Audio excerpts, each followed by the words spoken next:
Hello everyone and welcome back to Scholars. I'm Gaurav and I'm here to take you through the ancient history. So let's get on with our next topic, the Age of Rig Veda. So in the previous lecture, we studied the Central Asian theory, which is widely accepted to be the home of Aryans, and from where they shifted to the northwest frontier and Punjab region first. We also studied about the various texts corresponding to the Vedic age. Now we know that the Rig Veda is the only source through which the history of early Vedic age can be traced. This period is also known as Rig Vedic age. We also studied that the Vedic age is divided in two parts.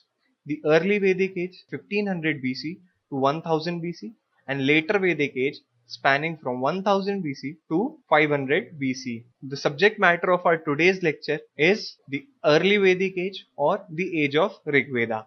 So let's just begin our today's lecture, the age of Rig Veda. So the Aryans migrated into India in several ways. So it was not just like the Aryans packed all their bags, got onto chariots and started residing into area once and for all. They came in waves, that is in parts. The earliest wave is represented by the Rig Vedic people appeared in the subcontinent in 1500 BC. So since 1500 BC onwards, they started entering India and residing in India began. And when they came to India, they came in conflict with the indigenous inhabitants called the Dasas and the Dasyus. Now, who are these Dasas and the Dasyus? Dasas are also mentioned in Iranian text literature. They seem to have been the early branch of Aryans. So who are Dasas? It's very important from the prelims and every competitive exams point of view. Dasas are also mentioned in Iranian text literature, so we can say that they are the early branch of Aryans.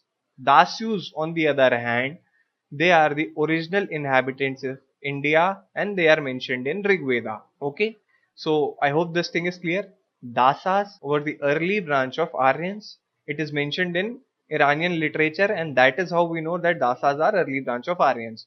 Dasyus, they are mentioned in Rig Veda and they represent the original inhabitants of India. The Aryan chief who overpowered them was called Trasadasyu. The Aryan chief was soft towards Dasas but was hostile towards Dasyus.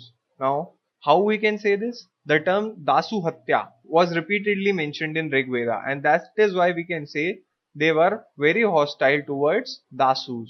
So let's move on. I hope everything is very clear up till now. Tribal conflicts. Now, the Aryans succeeded everywhere they went. Why it is so? This is because they possessed chariots driven by horses, and it was the first time that Western Asia and India witnessed chariots and horses. So that gave them edge over their rivals. Aryans also were equipped with coat of mails. Now what is this coats of mails? These are some kind of vest, just like the bulletproof vests which cover the upper part of torso. And they also were equipped with better arms. So that is why they had edge over their army. We also hear about the defeats inflicted by Indra on the enemies of Aryans. Now who is this Indra? Indra is the Vedic god. To be very exact, it was the god of early Vedic period. We'll study about the religious aspect of the early Vedic period in the lectures to come. But just remember that the Indra inflicted defeats on the enemy of Aryans. The Aryans were engaged in two types of conflict. First, they fought with pre-Aryans. Secondly, they fought among themselves. Now the Aryans were divided into five tribes called Panchjana. They fought amongst themselves and sometimes demanded support of non-Aryans for this purpose, that is to fight with their rivals. Now, the Bharta and the Tritsu were the ruling clan. They were supported by Vishishta. Now we know that Indra, the god, inflicted defeat on the enemy of Aryan. So there must be some kind of yajna performed by some priest to praise Indra or to please Indra, to inflict defeat on the enemies of Aryan. So these kind of yajna were performed by the priests and Vishishta was one of those priests. Now the country Bharatvarsha was eventually named after the tribe Bharat, which appeared first in the Rig Veda. So we know that Article 1 of the Indian Constitution says India, that is Bharat, shall be the union of India or shall be the union of states. So this Bharat, this term Bharat first appeared in Rig Veda. So I hope everything is clear up till now. Let's move on. Now the Battle of 10 Kings or Dashranjan War. Bharata, ruling clan led by Sudasa, was opposed by a host of 10 chiefs.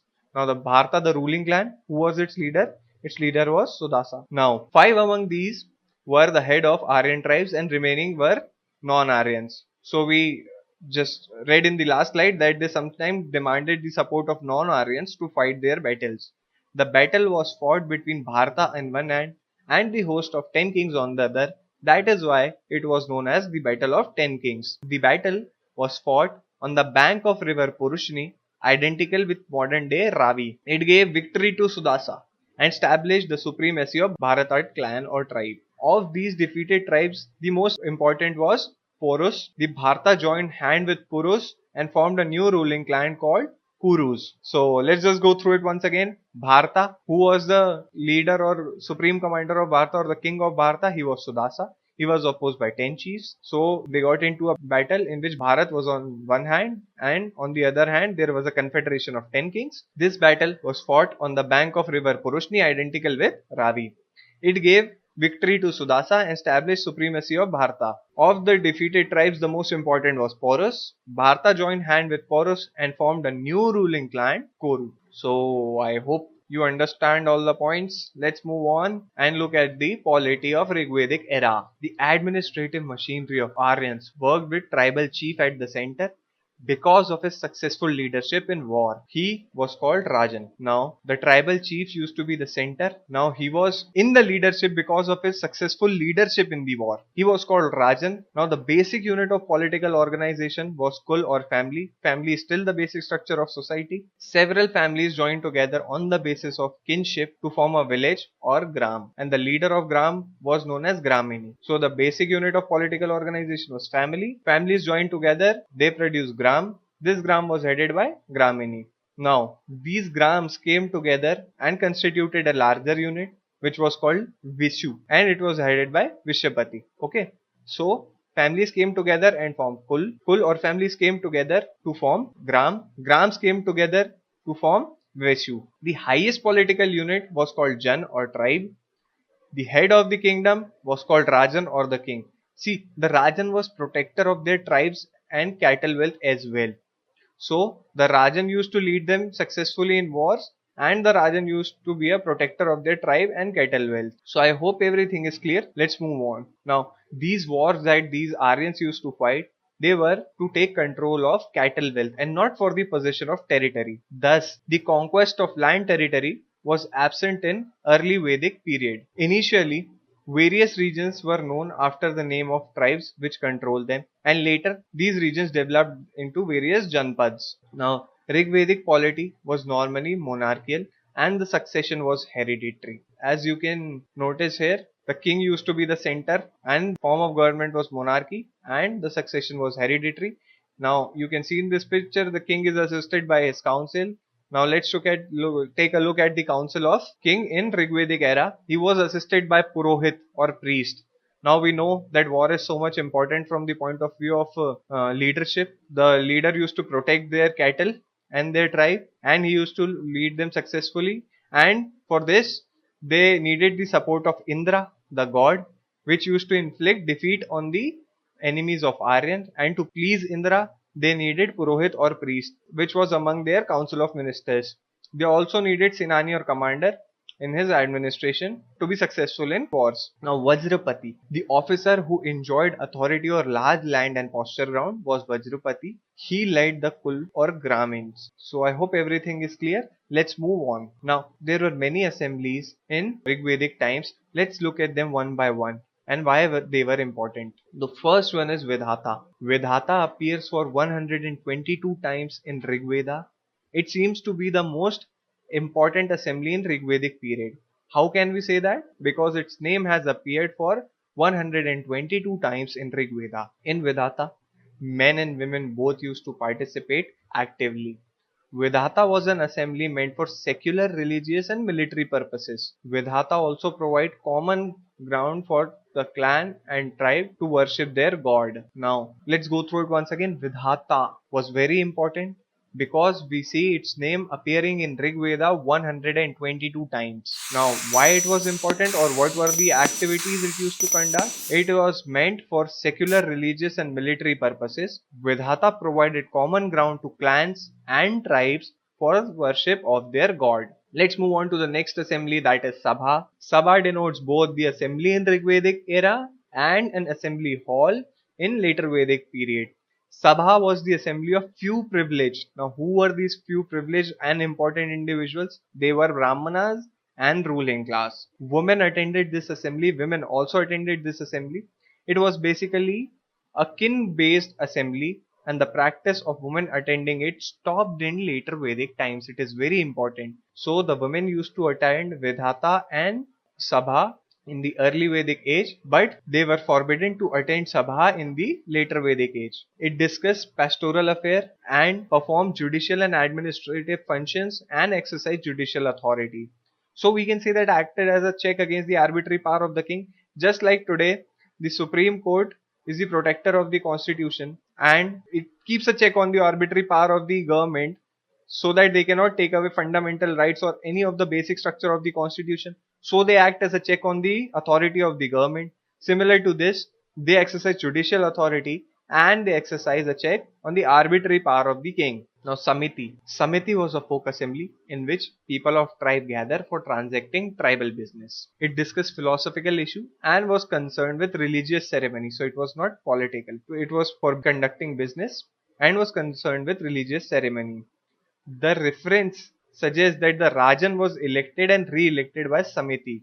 So it was basically to elect king. So the king was elected and re-elected. That is, the authority of the king was attested by the assembly known as Samiti. Gana. It was an assembly of warrior.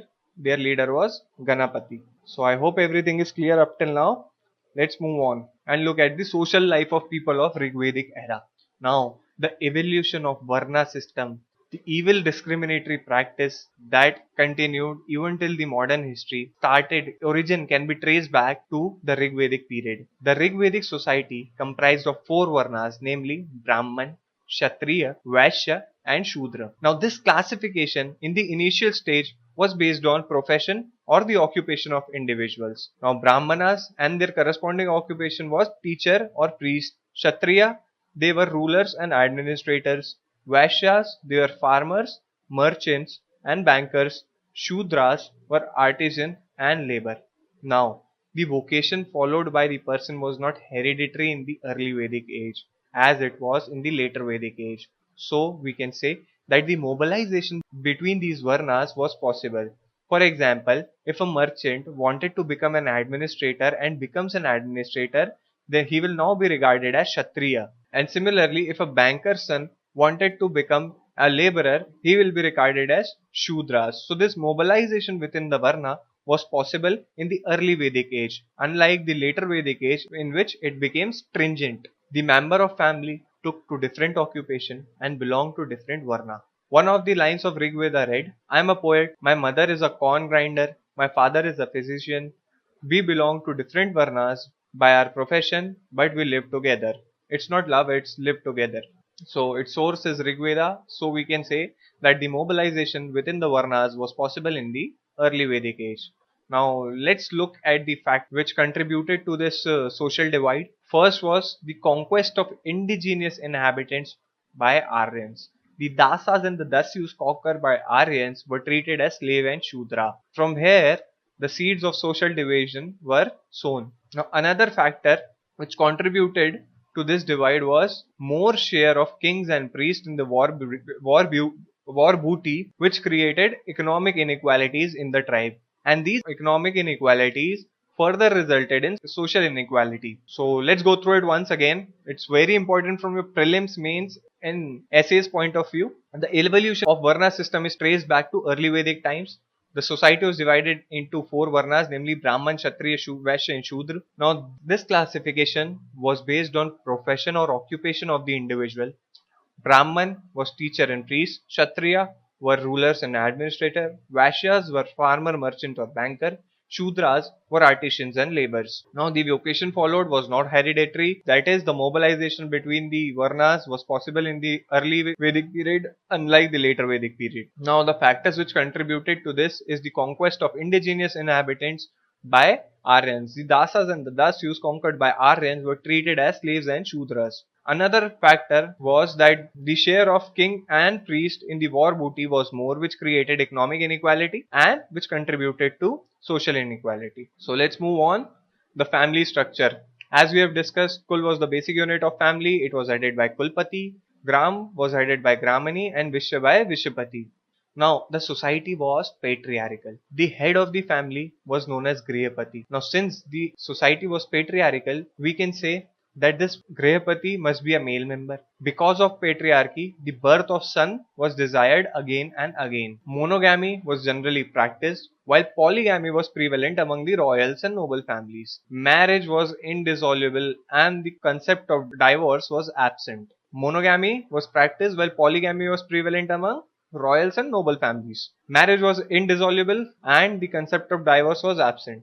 Child marriage was absent. Let's look at the condition of women. The position of women was much better in Rig Vedic period than in later Vedic times. We saw that they were allowed to attend assemblies like Vidhata, Sabha and Samiti. They could attend assemblies and offer sacrifice along with their husbands. Widow remarriage was allowed. Widows were allowed to marry younger brother of their deceased husband. So this time was better for women compared to the time to come. So there was no child marriage and the practice of sati was also absent. These evil practices evolved much later and these were a source of huge sorrow for women. There were women poets like Apala, Vishwavara, Ghosha and Lopamudra during the Rig Vedic period. Now the education part. In Rig Vedic era, the entire instructions were given orally. As we have discussed, the art of writing at that time was not known. The knowledge of Rig Veda was passed on from generation to generation through the word of mouth. We call it Shruti Gyan. So there were women teachers. So many of them possessed the highest spiritual knowledge. Now we can see that there were many opportunities available to the women. There were poets, there were teachers. They were also allowed to attend Sabha Samiti, that is the political assemblies, and they were also allowed to marry again after their husband died. That is, widow remarriage was allowed. Rishis who composed hymns found their own school. So I hope every aspect of this social life is very clear. Let's move on. Amusement and entertainment. Music, both vocal and instrumental, was well known. That is, they used to sing music and they used to produce music via instrument. String instruments similar to veena and drums were known to these people. Dancing was common. Chariot race was a favorite sports and a source of entertainment. This race was symbolic source of political authority of the king. So in this race, the king's chariot always used to win. I don't know how this must have been a source of entertainment, but so that is why they say that it was symbolic. King's chariot always used to win. Now the fascination of gambling and the ruins caused by addiction find mention in Rig Veda. So they were also aware of gambling. Now let's take a look at their eating habits.